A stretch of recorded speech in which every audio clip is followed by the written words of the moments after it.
سامعین کرام السلام علیکم ورحمۃ اللہ وبرکاتہ۔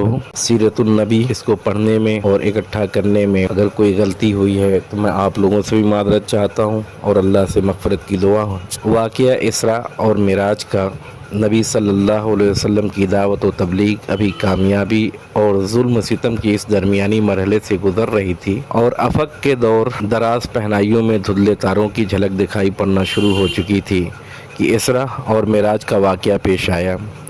یہ معراج کب واقع ہوئی، اس بارے میں اہل سیر کے اقوال مختلف ہیں۔ نمبر 1، جس سال آپ صلی اللہ علیہ وسلم کو نبوت دی گئی اسی سال معراج بھی واقع ہوئی، یہ طبری کا قول ہے۔ نمبر 2، نبوت کے 5 سال بعد معراج ہوئی، اسے امام نووی اور امام قرطبی نے راجح قرار دیا ہے۔ نمبر 3، نبوت کے 10ویں سال 27 رجب کو ہوئی، اسے علامہ منصور پوری نے اختیار کیا ہے۔ نمبر 4، ہجرت سے 16 مہینے پہلے یعنی نبوت کے 12ویں سال ماہ رمضان میں ہوئی۔ نمبر 5، ہجرت سے 1 سال 2 ماہ پہلے یعنی نبوت کے 13ویں سال محرم میں ہوئی۔ نمبر 6، ہجرت سے 1 سال پہلے یعنی نبوت کے 13ویں سال ماہ ربیع اول میں ہوئی۔ ان میں سے پہلے 3 اقوال اس لیے صحیح نہیں مانے جا سکتے ہیں کہ حضرت خدیجہ رضی اللہ تعالی عنہا کی وفات نماز پنجگانہ فرض ہونے سے پہلے ہوئی تھی۔ اس پر سب کا اتفاق ہے کہ نماز پنجگانہ فرضیت معراج کی رات ہوئی۔ اس کا مطلب یہ ہے کہ حضرت خدیجہ رضی اللہ تعالی عنہا کی وفات معراج سے پہلے ہوئی تھی۔ معلوم ہے کہ حضرت خدیجہ رضی اللہ تعالی عنہا کی وفات نبوت کے 10ویں سال ماہ رمضان میں ہوئی تھی، لہذا معراج کا زمانہ اس کے بعد کا ہوگا، اس سے پہلے کا نہیں۔ باقی رہے خیر کے 3 اقوال تو ان میں سے کسی کو کسی پر ترجیح دینے کے لیے کوئی دلیل نہ مل سکی۔ البتہ سورہ اسراء کے سیاق سے اندازہ ہوتا ہے کہ واقعہ مکی زندگی کے بالکل آخری دور کا ہے۔ ائمہ حدیث نے اس واقعے کی جو تفصیلات روایت کی ہے ہم اگلے سطور میں ان کا حاصل پیش کر رہے ہیں۔ ابن قیم لکھتے ہیں کہ صحیح قول کے مطابق رسول اللہ صلی اللہ علیہ وسلم کو آپ کے جسم مبارک سمیت براق پر سوار کر کے حضرت جبرائیل علیہ السلام کی میت میں مسجد حرام سے بیت المقدس تک سیر کرائی گئی۔ پھر آپ صلی اللہ علیہ وسلم وہاں نزول فرمائے، انبیاء کی امامت فرماتے ہوئے نماز پڑھائی۔ براق کے مسجد کے دروازے کے حلقے سے باندھ دیا تھا۔ اس کے بعد اسی رات آپ صلی اللہ علیہ وسلم کو بیت المقدس سے آسمان دنیا تک لے جایا گیا۔ جبرائیل علیہ السلام نے دروازہ کھلوایا، آپ صلی اللہ علیہ وسلم کی دروازہ کھولا گیا۔ آپ صلی اللہ علیہ وسلم نے وہاں انسانوں کے باپ حضرت آدم علیہ السلام کو دیکھا، انہیں سلام کیا، انہوں نے آپ صلی اللہ علیہ وسلم کو مرحبا کہا، سلام کا جواب دیا، آپ صلی اللہ علیہ وسلم کی نبوت کا اقرار کیا۔ اللہ نے آپ صلی اللہ علیہ وسلم کے ان کے دائیں جانب سعادت مندوں کی روحیں، بائیں جانب بدبختوں کی روحیں دکھلائیں۔ پھر آپ صلی اللہ علیہ وسلم کو دوسرے آسمان پر لے جایا گیا، دروازہ کھلوایا گیا۔ آپ صلی اللہ علیہ وسلم وہاں یحییٰ بن زکریا علیہ السلام اور حضرت عیسیٰ بن مریم علیہ السلام کو دیکھا، دونوں سے ملاقات کی، سلام کیا، دونوں نے سلام کا جواب دیا، مبارکباد دی، آپ صلی اللہ علیہ وسلم کی نبوت کا اقرار کیا۔ پھر تیسرے آسمان پر لے جایا گیا، آپ صلی اللہ علیہ وسلم نے وہاں حضرت یوسف علیہ السلام کو دیکھا اور سلام کیا، انہوں نے جواب دیا، مبارکباد دی، آپ صلی اللہ علیہ وسلم کی نبوت کا اقرار کیا۔ پھر چوتھے آسمان پر لے جایا گیا، وہاں آپ صلی اللہ علیہ وسلم نے حضرت ادریس علیہ السلام کو دیکھا، انہیں سلام کیا، انہوں نے جواب دیا، مرحبا کہا، آپ کی نبوت کا اقرار کیا۔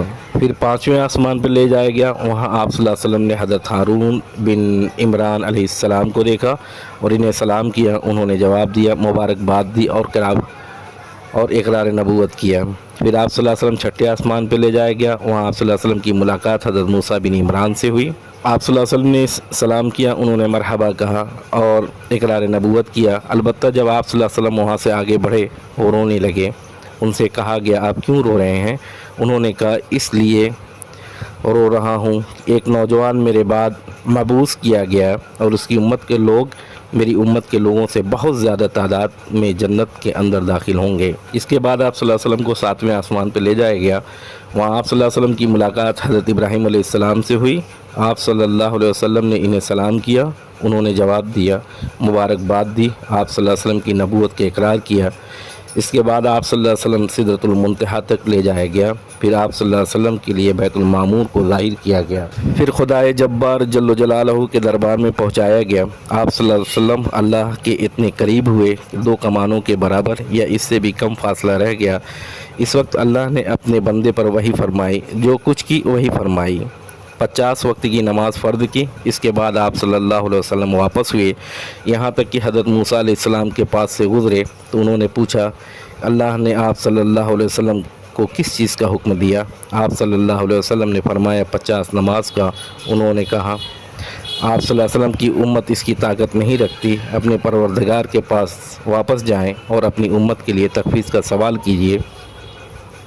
آپ صلی اللہ علیہ وسلم حضرت جبرائیل علیہ السلام کی طرف دیکھا، گویا ان سے مشورے لے رہے ہیں۔ انہوں نے ارشاد کیا ہاں اگر آپ صلی اللہ علیہ وسلم چاہیں۔ اس کے بعد حضرت جبرائیل علیہ السلام آپ صلی اللہ علیہ وسلم کو جبار تبارک و تعالیٰ کے حضور لے گئے اور اپنی جگہ تھا۔ بعض ترک میں صحیح بخاری کا لفظ یہی ہے۔ 10 نماز کم کر دیں اور آپ صلی اللہ علیہ وسلم نیچے لائے گئے۔ جب موسیٰ علیہ السلام کے پاس سے گزر ہوا تو انہیں خبر دی۔ انہوں نے کہا آپ صلی اللہ علیہ وسلم اپنے رب کے پاس واپس جائیں، تخفیف کا سوال کیجیے۔ اس پر حضرت موسیٰ علیہ السلام اور اللہ عز و جل کے درمیان آپ صلی اللہ علیہ وسلم کی آمد و رفت برابر جاری رہی، یہاں تک کہ اللہ عز و جل نے صرف 5 نمازیں باقی رکھیں۔ اس کے بعد بھی موسیٰ علیہ السلام نے آپ صلی اللہ علیہ وسلم کو واپسی اور طلب تخفیف کا مشورہ دیا، مگر آپ صلی اللہ علیہ وسلم نے فرمایا اب مجھے اپنے رب سے شرم محسوس ہو رہی ہے، میں اسی پر راضی ہوں، سر تسلیم خم کرتا ہوں۔ جب آپ صلی اللہ علیہ وسلم مزید کچھ دور تشریف لے گئے تو ندا آئی، میں نے اپنا فریضہ نافذ کر دیا، اپنے بندوں سے تخفیف کر دی۔ اس کے بعد ابن قیم نے اس بارے میں اختلاف ذکر کیا ہے کہ نبی صلی اللہ علیہ وسلم نے اپنے رب تبارک تعالیٰ کو دیکھا یا نہیں۔ امام ابن تمیمہ کی ایک تحقیق ذکر کی ہے جس کا حاصل یہ ہے کہ آنکھ سے دیکھنے کا شرع سے کوئی ثبوت نہیں، نہ کوئی صحابی اس کا قائل ہے۔ ابن عباس سے متعلقاً دیکھنے اور دل سے دیکھنے کا جو 2 قول منقول ہیں، ان میں سے پہلا دوسرے کے منافی نہیں۔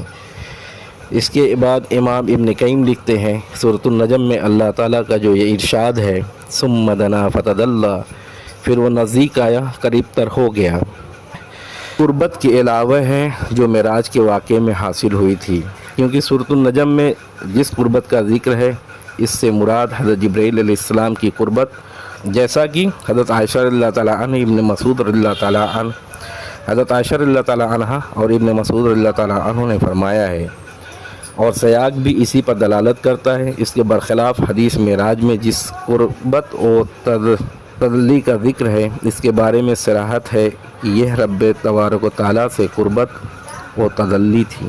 سورۃ النجم میں اس کو سرے سے چھیڑا ہی نہیں گیا ہے کہ بلکہ اس میں یہ کہا گیا کہ آپ صلی اللہ علیہ وسلم نے انہیں دوسری بار سدرۃ المنتہا کے پاس دیکھا اور یہ حضرت جبرائیل علیہ السلام تھے۔ انہیں محمد صلی اللہ علیہ وسلم نے ان کی اپنی شکل میں 2 مرتبہ دیکھا تھا، ایک مرتبہ زمین پر اور ایک مرتبہ سدرۃ المنتہا کے پاس، اللہ عالم۔